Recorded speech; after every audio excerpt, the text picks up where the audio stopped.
What's up, you little juice rag? You little freaking bitch.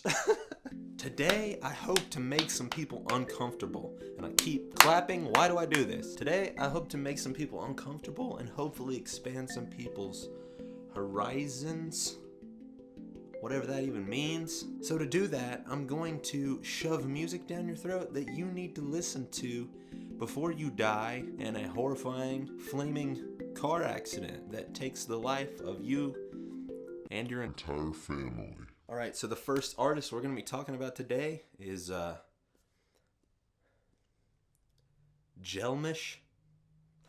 I think her real name is Alexandra, but she's writing some really cool music. And so the album that I'm going to recommend is her album Crossroads, which I think is just like the best pop music you could probably listen to ever.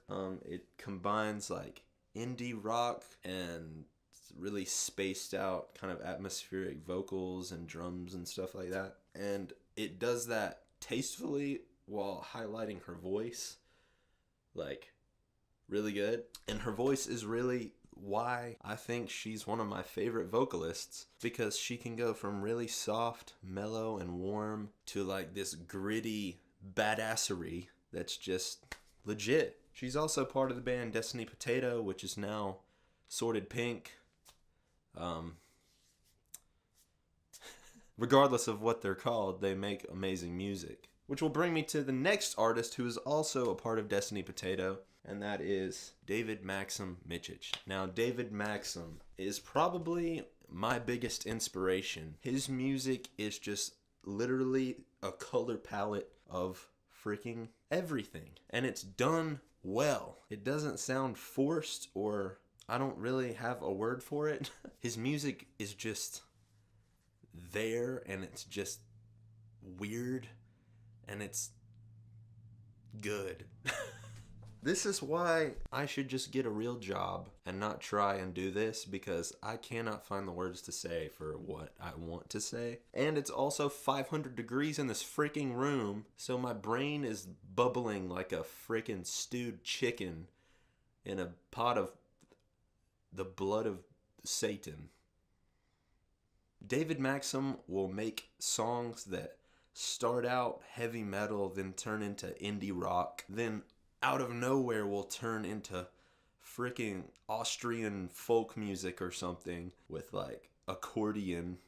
And then after that, someone with a fiddle will come out and start playing like intense like Indian music on it or something. There'll be sitars while there's jazz music being played. There'll be electronic synths that just appear in the middle of a freaking song that was originally supposed to be a pop song. He'll be forcefully smashing metal music into your face, and then all of a sudden an opera singer just appears and starts woo!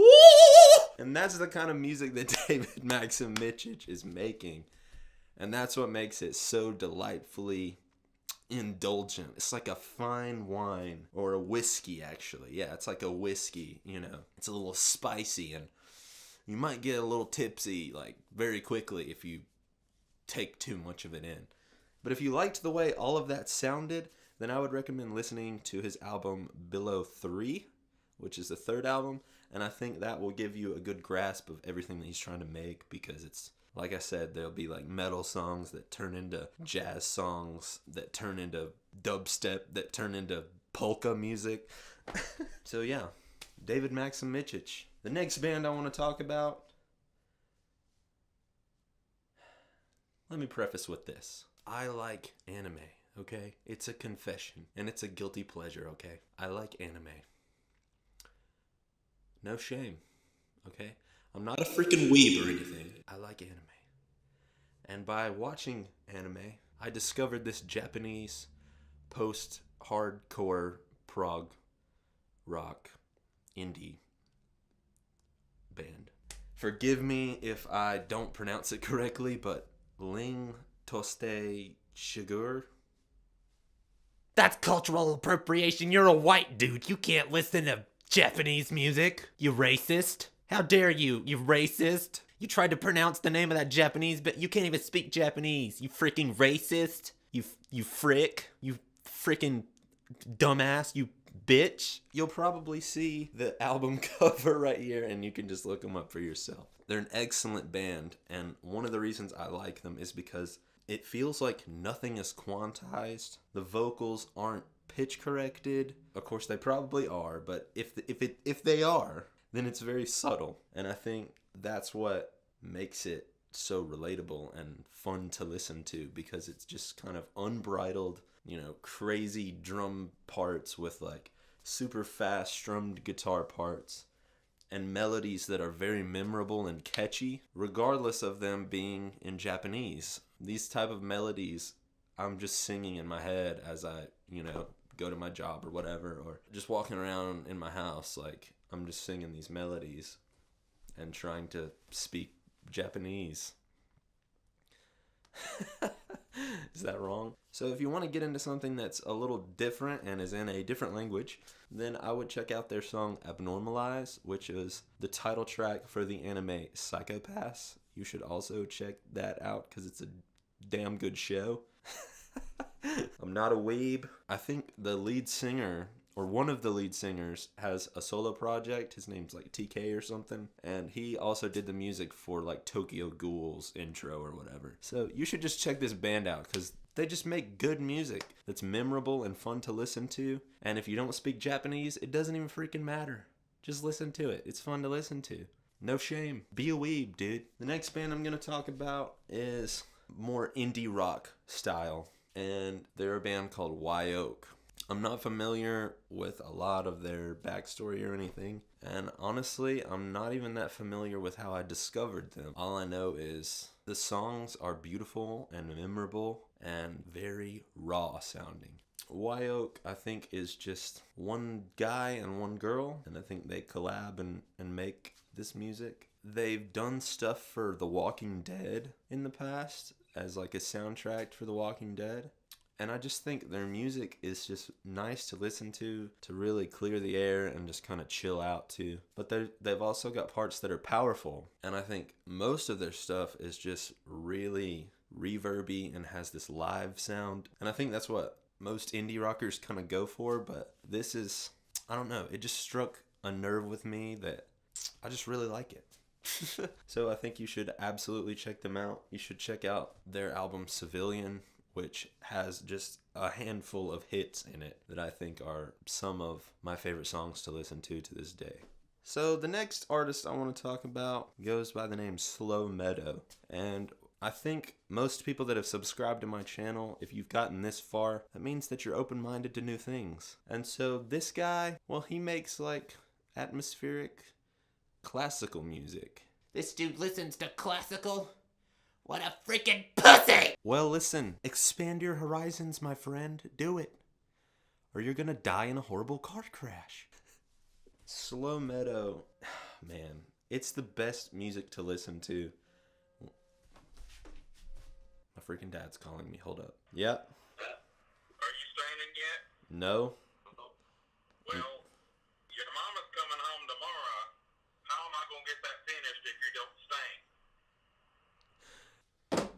Okay. What was I saying? So Slow Meadow is just the best music to listen to when you just want to chill out and have a chill vibe. There's these sweeping soundscapes and like these long drawn out motifs of just like cello and all kinds of stuff that are orchestral in nature like that. There's like xylophone and bells and stuff, but it's so slow. I think hence the name Slow Meadow. Now, I haven't listened fully through the self-titled album yet. However, I'm working on it. Yeah, nice, But dude. from what I've listened to so dude, what are you far, even saying? it's What the pretty frick? intense. What? It's pretty Dude, amazing. what is- and I think dude, what you the should totally frick? check What it it- out if Shut you up. want You don't even know what some, you're talking like, about. Bro, ethereal, what are you just... swooshy music Swooshy? to What the listen frick are to you talking... when What you're are you trying to talking go to about? sleep, or Are you if you're just retarded? waking I up forgot in you the can't say morning, cup of retarded. coffee. Shit. So, I had to throw some hip-hop in here. The next artist I want to talk about is none other than J. Cole. KOD, when it came out, I wasn't really that into it. I didn't listen to it. I don't know. It just kind of whooshed by me. And then when my brother-in-law was like, dude, you gotta listen to KOD, bro. I put that shit on and started listening to it. And man, I was just blown away. The minimalistic beats in it are just perfect to be like this foundation for his rhymes. And I think that's important, and I think that's what makes it really good. Not only because he's talking about some legit issues that people have in their lives that me personally I can relate to, but because the production is just well done and it's not overdone and over polished. It seems like most of the hip hop you hear nowadays is just like no one is thinking when they write this stuff. It's like, all right, let's pull this kick sample and this snare drum sample and this hi-hat sample that's used in literally every freaking trap song that exists, and then we'll just go. So if you're into any kind of hip hop, you should definitely listen to KOD by J. Cole. It's a great album. I don't have anything bad to say about it. That's why you should listen to it before you freaking die, dang it. The next artist I'm going to talk about is more classical music. That's right. Pussy! This is an artist named Joep Beving.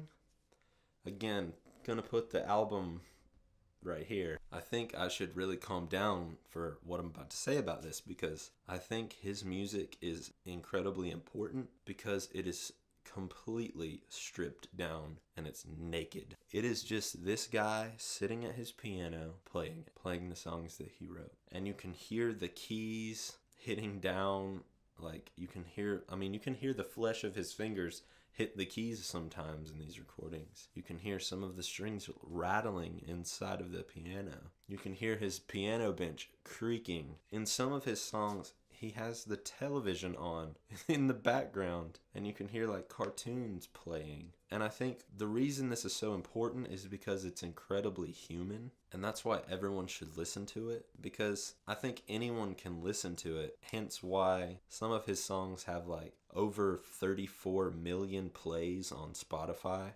I think that's just a testament to how drawn we are to real people playing real music.